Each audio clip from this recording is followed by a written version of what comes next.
The desert does not have a voice. It has a weight.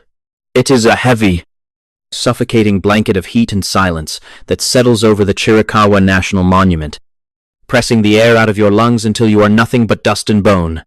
Here, the rocks do not just sit. They watch. Thousands of rhyolite spires, jagged and gray, stand like a frozen army across the Arizona landscape, waiting for someone to forget that they are a guest in a place that does not want them. In June of 1980, Paul Fugate was not a guest. He was the law. He wore the green and gray of the National Park Service with the easy confidence of a man who had memorized every crack and crevice of this prehistoric graveyard. He was 42 years old, seasoned, and sharp. A man who knew that the desert was a predator that only attacked the careless. But the desert does not care about your resume. And it does not respect your badge. It was 2 o'clock in the afternoon when Paul stood in the doorway of the visitor center, the sun reflecting off his silver ranger badge. He looked at his colleague and muttered a few simple words about going for a quick walk up the trail. A routine patrol to check on the pulse of the park. He didn't take a radio. He didn't take a canteen. He left his keys hanging on the hook. A small metallic chime that would be the last sound associated with his presence in that office. The heat outside was a physical wall. 100 degrees of shimmering radiation that distorted the horizon into a wavering, liquid dream. Paul stepped off the concrete and onto the dirt, his boots making a soft, rhythmic crunching sound that was quickly swallowed by the vastness of the canyon. He walked past the scrub brush and the twisted juniper trees, heading toward the heart of the rhyolite forest, where the shadows are long even at midday. Behind him, the visitor center shrank into a tiny, insignificant box of wood and glass. A fragile outpost of humanity in a world that predates the concept of man. The trail narrowed as it wound deeper into the rocks, the stone walls rising up on either side like the ribs of some ancient, fossilized beast. Every breath Paul took was filled with the scent of dry earth and sun-bleached sage. A bitter, dusty perfume that coats the back of the throat. He was a shadow moving through a labyrinth of orange and gray. A single heartbeat in a landscape that had been dead for 10 million years.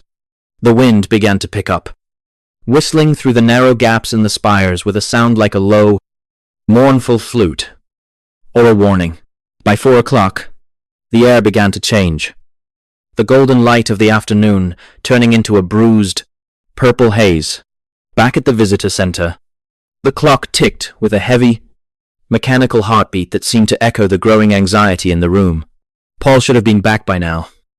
The trail he took was short, a simple loop that an experienced ranger could navigate with his eyes closed. But the desert has a way of stretching distances, of making a mile feel like a lifetime. The sun dipped behind the western peaks, casting long, jagged shadows that stretched across the canyon floor like grasping fingers.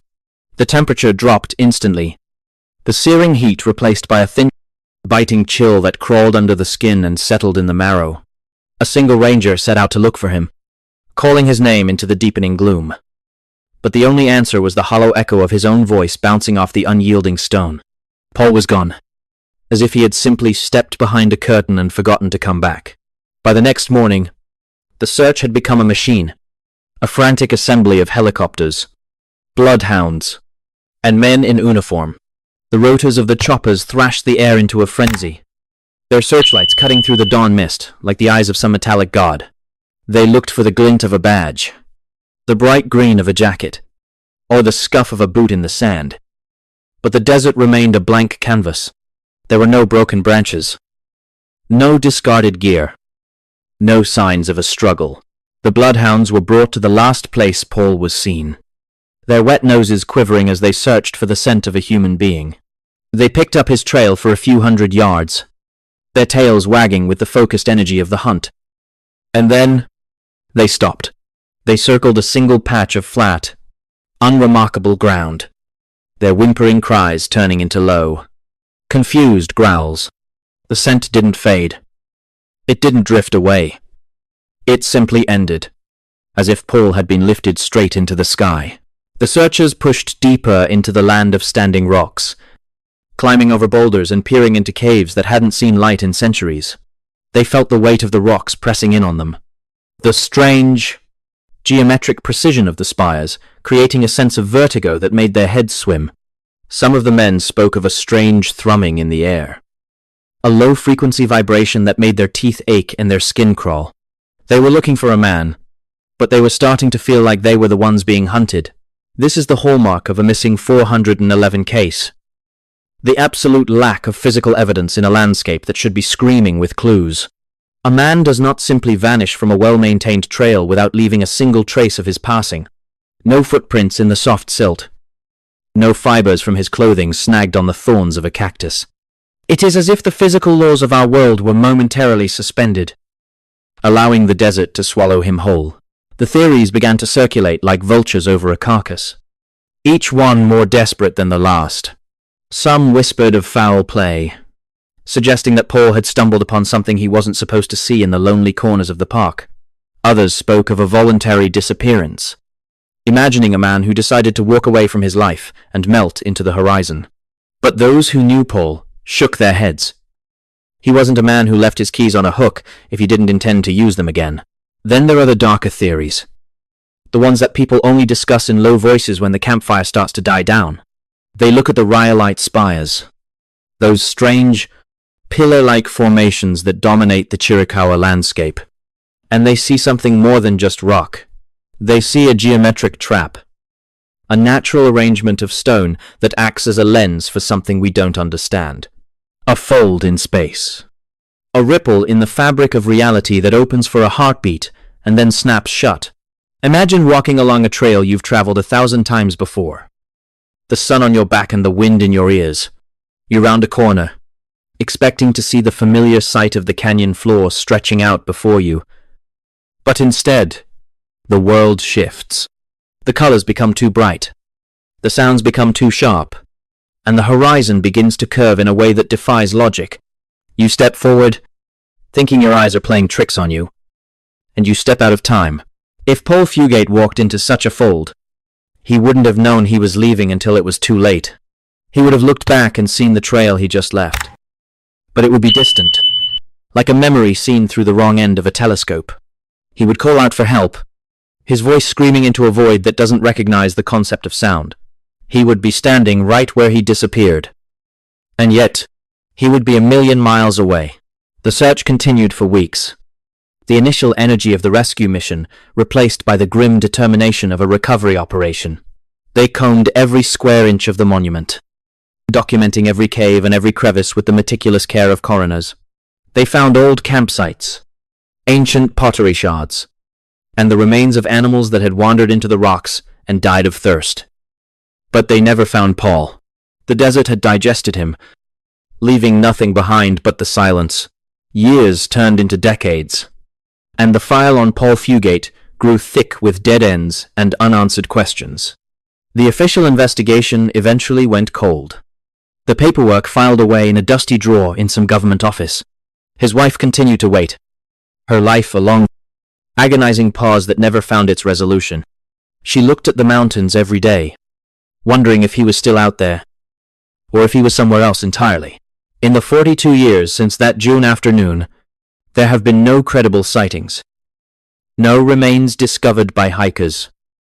No clues unearthed by the shifting sands. The case of Paul Fugate has become a ghost story, a cautionary tale told to new rangers as they prepare for their first solo patrols. They are told to carry a radio, to stay on the trail, and to never, ever underestimate the power of the rocks. But they can see the truth in the eyes of the veterans. They know that sometimes the trail just ends. This pattern is not unique to the Chiricahua National Monument. It is a recurring nightmare that haunts the wild places of the world. In 2015, an experienced river guide named Morgan Heimer vanished from the Grand Canyon under similarly impossible circumstances. He was there one moment, wearing his professional gear and surrounded by his group, and gone the next. Like Paul, he left no trace, no struggle, and no explanation. Just another name added to the list of those taken by the stone. Is it possible that certain locations on this planet possess a strange, inherent power? A magnetism that draws people in and refuses to let them go? The land of standing rocks is a place of deep time, a landscape that has witnessed the rise and fall of entire civilizations. To the rocks, a human life is nothing but a flicker of light, a momentary intrusion that is easily corrected. We like to think we have mastered the wilderness, but the missing tell a different story. They tell a story of a world that is not as solid as we believe it to be. A world where the shadows have teeth and the wind has a memory. They tell us that there are places where the map ends and the unknown begins, and that once you cross that line, there is no coming back. Paul Fugate stepped across that line on a Tuesday afternoon in 1980. And he has been walking ever since. When you visit the great parks of the American West, you are told to take only pictures and leave only footprints. But sometimes, even the footprints are too much for the earth to bear. And it takes those, too. You look up at the rhyolite spires, glowing orange in the setting sun, and you feel a shiver that has nothing to do with the temperature. You realize that you are being watched by 10,000 stone eyes, and you realize how easy it would be to just disappear. The desert does not have a voice, but if you listen closely to the wind whistling through the Chiricahua canyons, you might hear a name. It is a soft, whistling sound, a breath of air against the ancient stone, a reminder of the man who walked into the light and never came out. Paul Fugate is still out there, woven into the fabric of the rocks and the heat, a permanent part of the mystery that is the missing 411. So, the next time you find yourself alone on a desert trail, and the silence becomes just a little too heavy, don't look back. Keep walking. Keep your eyes on the path, and pray that the ground beneath your feet stays solid, because the desert is always waiting for a new story to tell. And it has plenty of room for one more ghost. Stay on the trail, and hope the trail stays with you. The land of standing rocks remains as it has always been. Indifferent, beautiful, and hungry. The mystery of Paul Fugate is a wound that never healed. A question mark carved into the Arizona dirt. It serves as a grim reminder that we are not the masters of this world. We are merely passing through. And some of us don't even make it to the other side. As the sun sets over the Chiricahua, the shadows of the spires grow long and lean, reaching out across the valley like the hands of a clock. They mark the passage of time in a place where time has no meaning, and they wait for the next hiker to step into the fold. The desert is patient. It has all the time in the world, and it never forgets a face. Goodbye, Paul, wherever you are.